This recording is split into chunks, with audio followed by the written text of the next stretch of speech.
So while we take a look back in the history and what are these rules and regulations that are followed in Islamic law, I'm going to bring back Anand on the telecast with me. Anand,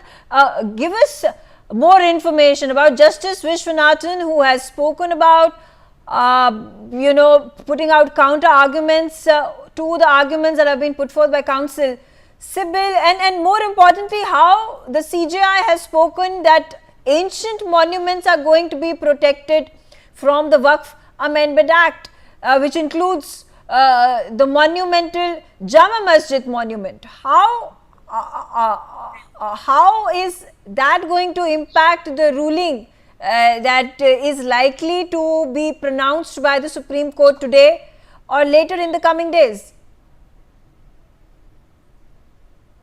Yeah, Megha, look, the way in which the CJI himself mentioned about that how several of the work properties that also include several of the high heritage properties, they will be protected by this work amendment bill that has been passed by parliament and also cleared by President Draupadi Murmu. And his main important because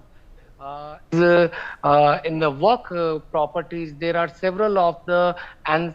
very high historical value monuments which are available in the country.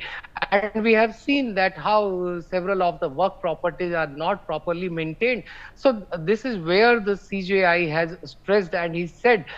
he had mentioned about the same, while Kapil Sibal, who is arguing on behalf of the petitioners in this case, he has mentioned that how Article 26 of the Constitution was not being followed and how several rights of the Muslims were being taken away. So clearly a lot of deliberation is going to take place and a lot of argument is going to take place in the Supreme Court as the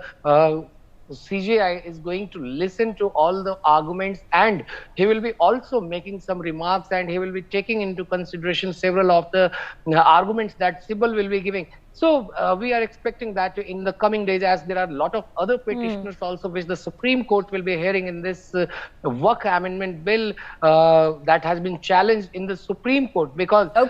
there are several other leaders who have also approached the top court in regard to this bill. And so the Supreme Court will first of all hear one by one all the petitioners, and then only it will be coming to conclusion.